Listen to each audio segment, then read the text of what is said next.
नमस्कार दोस्तों, कैसे हो आप लोग। आज हम इस वीडियो में ज्योमेट्री चैप्टर से जो कंसेप्ट हम कर रहे थे प्लेलिस्ट में, अगर आपने देखा हो ज्योमेट्री कंसेप्ट के नाम से जो मैंने प्लेलिस्ट बनाई है उसमें, तो आगे कंसेप्ट हैं भाई। ये अपन बस कवर करने वाले ही हैं, लगभग पूरे हो ही जाएंगे, थोड़े बहुत रह गए हैं। एक कंसेप्ट है, मान लो कभी जब हम क्वेश्चन प्रैक्टिस करें तो कंसेप्ट फटाफट देख लिए, रिवीजन हो गया, दैट्स ऑल। तो देखो भाई, सिमिलरिटी का कंसेप्ट है ये, इसको छोड़ दो, यहाँ पे आ जाओ। ये पहले हम एक ट्रायंगल बनाते हैं, ट्रायंगल ए। ये हमारा एक सेम बेस के ऊपर दो ट्रायंगल बना रखे हैं, एक ट्रायंगल ए बी डी और एक ट्रायंगल है, यहाँ पे सी लगा लो भाई, ये सी है, बी सी डी, ठीक है, सेम बेस पे। और जहाँ पे ये दोनों के जो हाइपोटेन्यूज काट रहे हैं एट पी पॉइंट, पी से यहाँ पे लंब डाला ये जो क्यू पॉइंट पे, ठीक है, ऑन बी डी। तो यहाँ पे जो ये ए बी है और जो ये पी क्यू है और जो ये सी डी है, ये तीनों एक दूसरे के पैरेलल हैं। ये ए बी होगी हमारी एक्स, ये होगी जेड, ये होगी वाई। तो यहाँ पे सीधा रिलेशन क्या है, अगर पूछ ले पी क्यू का मान बताओ, तो पी क्यू का मान क्या होगा भाई, एक्स वाई। ये एक्स वाई का प्रोडक्ट अपॉन में एक्स प्लस में वाई, ठीक है। अब ये कैसे आया है इसको भी देख लो भाई। जैसे कि हमारा मैंने ये ऐसे बनाया था ना, राइट, इस तरह से बनाया था ये। तो यहाँ से एक ट्रायंगल उठा लो, मान लो मैंने ट्रायंगल उठा लिया बी सी डी। उसमें अगर आप देखोगे, ये जेड थी, ये वाई थी, ये एक्स थी, राइट। तो यहाँ पे ये छोटा ट्रायंगल बी, ये पी पॉइंट है ना, पी क्यू ये, और ट्रायंगल बी सी डी, ये आपस में सिमिलर होंगे तो कॉरस्पॉन्डिंग साइड्स का रेशो बराबर होता है। तो भाई जो रेशो ये होगा, ठीक है, जो रेशो ये होगा वही रेशो ये कॉरस्पॉन्डिंग साइड्स का रेशो बराबर होगा। ये रेशो इसके बराबर, ये पूरा रेशो इसके बराबर। तो जेड अपॉन में वाई कॉरस्पॉन्डिंग साइड्स का रेशो बराबर होता है। जेड अपॉन में वाई बराबर होगा बी क्यू अपॉन में बी डी, राइट। ऐसे ही जेड अपॉन में एक्स, दूसरे ट्रायंगल के हिसाब से जेड अपॉन में एक्स, ये बराबर होगा भाई अपना किसके, डी क्यू और डी बी के, डी क्यू और डी बी, राइट। तो ये चीज़ आपने देखनी है। तो ये डी क्यू अपॉन में डी बी और डी बी क्यू अपॉन में बी डी क्या हो जाएंगी भाई, तो इनका करो आप इसको और इसको सम कर दो, जेड प्लस में एक्स और जेड प्लस में Y is equal to D Q B D, ये डी बी तो सेम ही है ना, इसमें भी देखोगे इसमें, तो डी क्यू प्लस में बी क्यू अपॉन में बी डी। और ये है भाई, ये क्या है अपनी, इसको अगर देखोगे तो ये क्या चीज़ है, डी क्यू और B D, right. D Q upon में प्लस में बी क्यू अपॉन में बी डी, तो ये तो पूरी एक ही है, ये बी डी तो बनेगी और क्या बनेगी, ठीक है। अपॉन में बी डी तो वन आ जाएगा, वन अपॉन, और ये यहाँ पे ये कितना है भाई, ये अपना कितना है, ये जेड है, किसके बराबर होगा, वन बाई जेड के बराबर होगा कि नहीं होगा, नहीं वन बाई जेड नहीं, ये पूरा वन आ जाएगा ना। देखो ये क्या लिख रखा है, डी क्यू प्लस में बी क्यू अपॉन में बी डी। तो ये एक्चुअल में है क्या, ये बी डी तो है, बी डी अपॉन में बी डी क्या हो जाएगा भाई, कट जाएगा, वन आ जाएगा, यहाँ पे वन आ जाएगा। वन आएगा तो भाई ये एलसीएम लोगे एक्स वाई, यहाँ से जेड कॉमन लोगे, जेड की मल्टीप्लाई इसमें कर दी, तो नीचे वन अपॉन में जेड आ जाएगा। तो वन अपॉन में जेड किसके बराबर आ गया भाई, एलसीएम लेने के बाद फिर इनका एलसीएम ले लो, एलसीएम लोगे तो एक्स वाई एलसीएम आ गया, और वाई प्लस में एक्स हो गया। तो वन बाई जेड किसके बराबर हो गया, आपने बस ये देखनी है, वाई प्लस में एक्स अपॉन में एक्स वाई, दैट्स ऑल, मामला यही है, ठीक है। मैं आपकी बात समझ रहा हूँ, अगर कोई भाई इस वीडियो को देख रहा होगा कि यार ऐसे तो डायरेक्ट कंसेप्ट समझ में थोड़ा बहुत आएगा भी, तो फिर क्वेश्चन पे कैसे लगाएं। मैंने बकायदा ज्योमेट्री जो हमारी प्लेलिस्ट है उसमें इस तरह के सारे कंसेप्ट भी बताएं और क्वेश्चन प्रैक्टिस भी कराई, वो आप देख सकते हो, और डिटेल में कंसेप्ट को एक्सप्लेन भी किया है।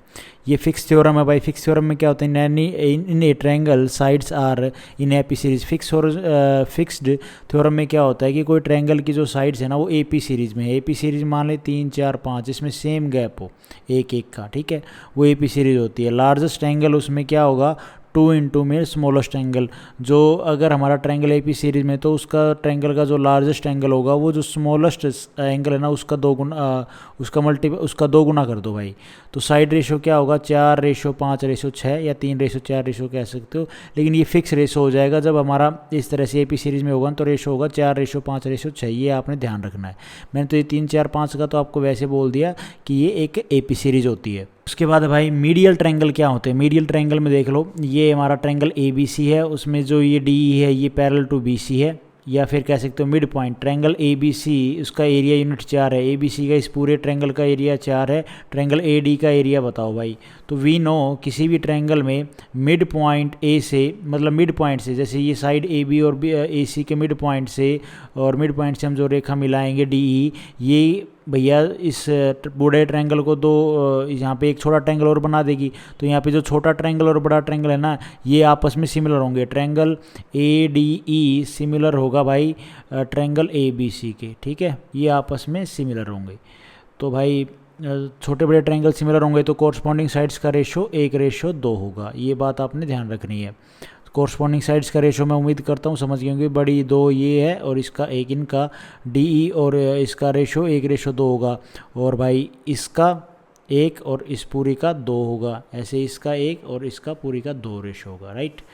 तो एरिया का रेशो क्या होगा? 1:4। अब कहोगे आप एरिया का रेशो क्या होगा? भाई साइड्स का रेशो 1:2 है, तो जो एरिया का रेशो होता है वो स्क्वायर हो जाता है। 1 का स्क्वायर और 2 का स्क्वायर कितना हो जाएगा? 1/4। ये चीज़ बोल रही है। सो ए बी सी का ट्रायंगल का एरिया 4 यूनिट है, तो ट्रायंगल ए डी का एरिया कितना होगा? 1 यूनिट हो जाएगा।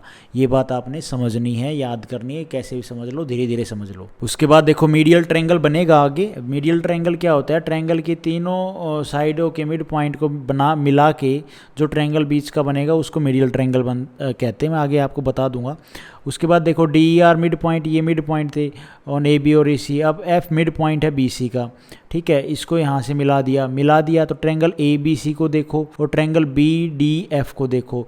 ये ट्रायंगल और ट्रायंगल बी ए सी को पूरे को देखो। ये दोनों ट्रायंगल आपस में सिमिलर होंगे। जो कोरस्पॉन्डिंग साइड्स का रेशो बराबर होगा, इसका 1 है तो इसका 2 होगा भाई, 1:2 के फॉर्म में होता है, ठीक है। तो एरिया रेशो क्या हो जाएगा? ट्रायंगल बी ए सी का एरिया हो जाएगा 4 और ट्रायंगल इसका हो जाएगा 8, क्योंकि कोरस्पॉन्डिंग साइड्स का रेशो 1:2 है। तो एरिया का रेशो क्या होता है? कोरस्पॉन्डिंग साइड्स का रेशो का स्क्वायर कर दो। 1 का स्क्वायर और 2 का स्क्वायर कितना हो जाएगा? 1/4। ये चीज़ बोल रहा हूँ मैं, ठीक है। वही चीज़ मैंने जो पीछे बताई आपको वही सेम है, बस ये मिड पॉइंट से मिड पॉइंट मिला है। तो अभी ये इस वाला ट्रायंगल हो गया छोटा और इसको आपने ऐसे देख लिया। उसके बाद ये मिड पॉइंट, इस मिड पॉइंट को मिला दो, इस मिड को ई और एफ को मिलाओगे तो ये एक छोटा ट्रायंगल हो गया। ये पूरे बड़े ट्रायंगल का रेशो 4 आया था, एरिया का रेशो इसका भी कितना आएगा? 1। तो इसका रेशो एरिया का 1 आ गया, इसका 1 आ गया, इसका 1 आ गया, पूरे का 4 है। तो पूरे का 4 है भाई, तो हमें इसका ये है, ये बन गया हमारा मीडियल ट्रायंगल। इसको बोलते हैं मीडियल ट्रायंगल। तो इसका एरिया कैसे निकालोगे? पूरे का 4 है, ये और ये और ये, इन तीनों का सम घटा देंगे तो 1 हो जाएगा, ठीक है। तो यहाँ पे आ जाएगा भाई 1। इसका एरिया कितना आ गया? 1। Triangle D E F is a medial triangle. ये हमारा ट्रायंगल मीडियल ट्रायंगल होता है। और फिर ट्रायंगल ए बी सी का, इन चारों triangle A D E, B D F, F E C और डी ई एफ का एरिया बराबर होगा। इसका 1 था, इसका 1 था और इसका भी 1 आया था और इसका भी 1 आया। तो area of triangle D E F का क्या होगा? तो पूरे ट्रायंगल का 1/4। ये पूरा ट्रायंगल का एरिया कितना है? 4।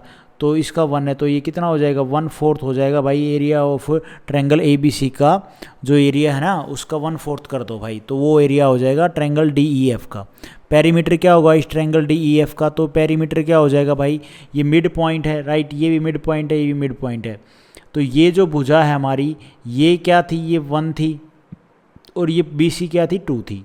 ऐसे ये 1 है, ये 2 है, मतलब क्या? आधा हो रहा है।